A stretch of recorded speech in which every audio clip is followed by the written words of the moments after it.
Hey guys, what's up? Inutusan ako ng ate ko, luto daw ako ng paksiw na adobo. Pero bagong lahat, papogi muna tayo. Duman na rin ako ng court para tingnan ko anong event.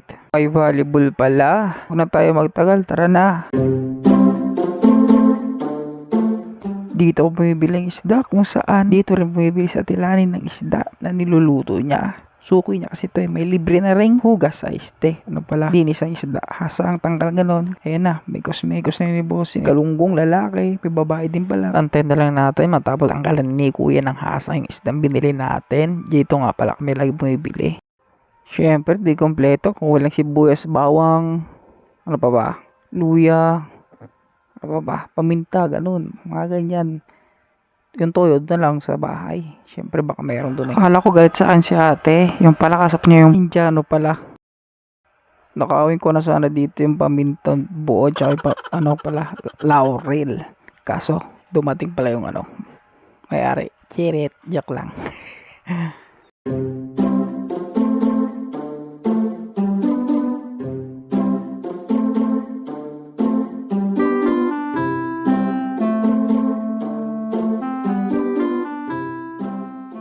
So sobrang init, napabili na raw ng shake dahil sa umagang kay init. Dalawa nga ang in-order ko kasi ang ate ko lang naman at ako ang nasa bahay. Yung isa wala sa bahay, ewan kung saan nagpunta. Mekos agad ni ate.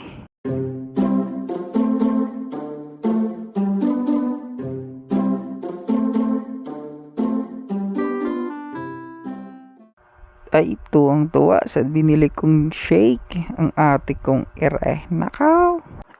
Ay siya nag-ala Japanese ba naman? Ay sabi arigato daw, arigato. Ay hindi ko naintindihan yung arigato. Ay ewan ba? Ay nakaw. Nag-arigato, nag-Japanese ba? Ay hindi ko alam. Pero hindi ang punto natin. Ito ay ere. Walang laman. Ano pa ba dapat gawin? Di bumili.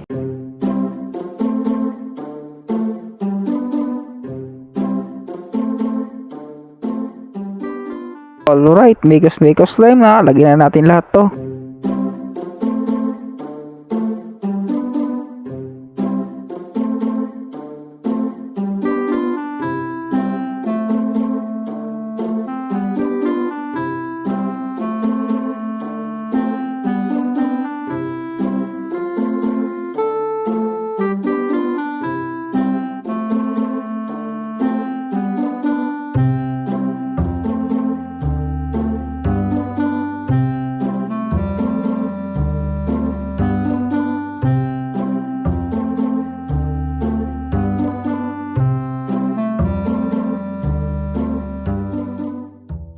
Alright, chill type. Inumin na natin yung binili natin shake. Tikman natin kung masarap pa. Anong reaction ko kaya?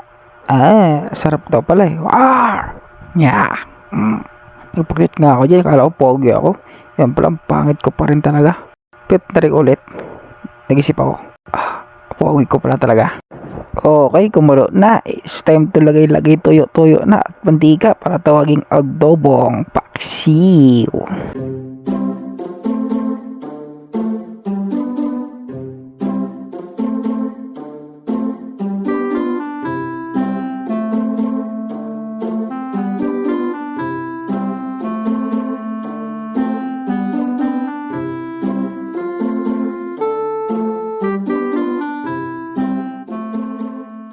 Kulo natin ulit, parang mga ilang segundo lang. Sabay tikman natin ulit kung anong lasa ba.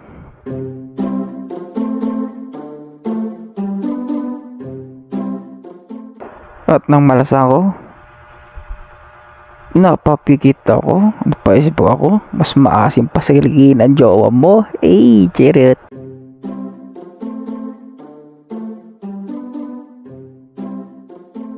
Inamoy ko na rin yung usok kung kasing asim ba ng kilikili ng jowa mo. Dahil sa sobrang asim tapos na ang vlog ko.